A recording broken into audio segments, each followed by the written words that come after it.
Hello, नमस्ते, सत श्री अकाल। मैं हूं अरविंद और आपका स्वागत करता हूं आपके अपने YouTube channel AB education centre में। पिछले क्लासेस में हम लोगों ने डिस्कस किया था मेमोरी के बारे में और उसी समय हम लोगों ने ये भी बोला था कि कैसे सेकेंडरी मेमोरी के बिना एक कंप्यूटर रन नहीं कर सकता है। तो आज का क्लास है उसी टॉपिक के बारे में।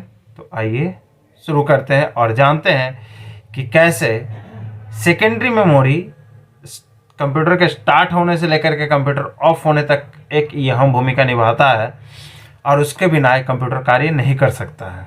तो आइए जानते हैं। जैसे कि हम लोगों ने मेमोरी क्लास में जाना था कि मेमोरी चार तरह का होता है: primary memory, secondary memory, cache memory और रजिस्टर।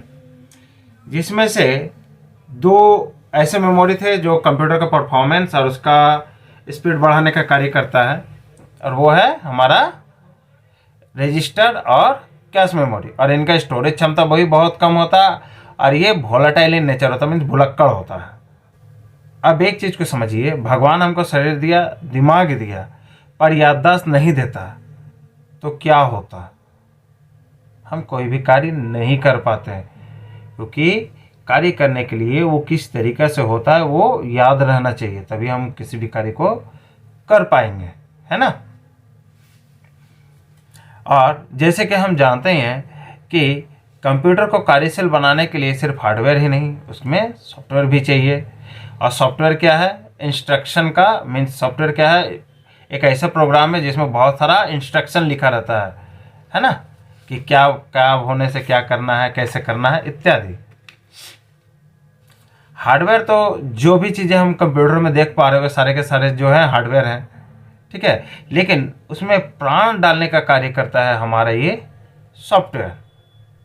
और कंप्यूटर को ऑन करने के लिए सिस्टम सॉफ्टवेयर या ऑपरेटिंग सॉफ्टवेयर का दरकार पड़ता है, जो कि 4 GB से लेकर 8 GB या उससे भी ज़्यादा बड़ा हो सकता है, ठीक है। और कंप्यूटर को सही तरह से उपयोग करने के लिए सिर्फ ऑपरेटिंग सिस्टम सॉफ्टवेयर का होना ही जरूरी नहीं है, उसमें एप्लीकेशन सॉफ्टवेयर भी होना चाहिए और यूटिलिटी भी सॉफ्टवेयर भी होना चाहिए, तभी एक कंप्यूटर कार्यशील बन सकता है, मीन्स कंप्यूटर हमारे उपयोग में आएगा। कंप्यूटर का दो मेमोरी तो हम लोग जान लिए, उसमें तो ये ऑपरेटिंग सिस्टम बोलिए या फिर एप्लीकेशन सॉफ्टवेयर बोलिए वो नहीं हटेगा, है ना, क्योंकि इसका साइज GB में है और उसका साइज KB में है। इसके अलावा और हम लोगों का मेमोरी है वो हमारा प्राइमरी मेमोरी, ठीक है। तो प्राइमरी मेमोरी भी क्या है? वोलेटाइल इन नेचर होता है, मीन्स वो भी भुलक्कड़ होता है। जब तक कंप्यूटर ऑन रहे वो उसको याद रहता है, कंप्यूटर बंद हुआ वो भी भूल गया। आप एक चीज़ बताइए, अगर हम सॉफ्टवेयर को मीन्स काम करने के इंस्ट्रक्शन को अगर ऐसे भुलक्कड़ मेमोरी में डाल दें तो क्या होगा? हमें हर दिन उसको डालना पड़ेगा। क्यों? क्योंकि कंप्यूटर बंद होगा, वो अपने आप को खाली कर देगा, वैनिश कर देगा, मीन्स अपने आप को रिबूट कर लेता है। हम लोग पहले ही जाने थे कि प्राइमरी मेमोरी एक रिबूटेबल मेमोरी होता है, कि जैसे ही कंप्यूटर बंद होता है वो अपने आप को पूरा खाली करके फ्रेश हो जाता है।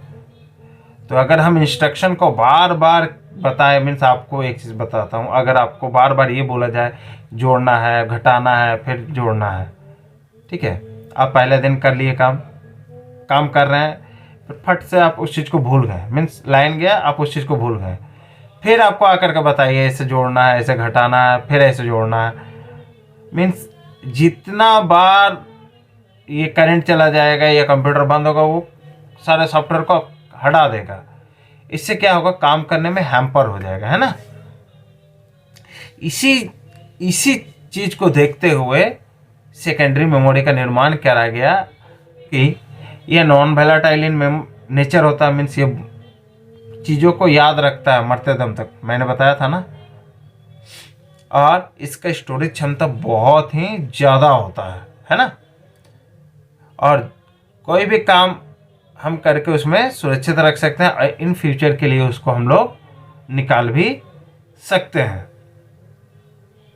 अतः ये कह सकते हैं कि ये दोनों एक दूसरे के ऊपर निर्भर है। जैसे बिना याददाश्त का जीवन बेकार है, वैसे ही बिना जीवन का याददाश्त और शरीर बेकार है।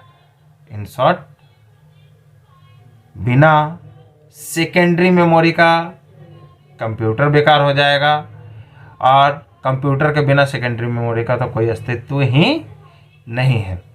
आइए अब आगे के क्लास में हम लोग जानेंगे कीबोर्ड के बारे में, कि कीबोर्ड में कितना तरह के कीज़ होते हैं और वो किस की का क्या नाम है। अब हम लोग धीरे धीरे आगे क्लासेस की तरफ बढ़ते जाएंगे।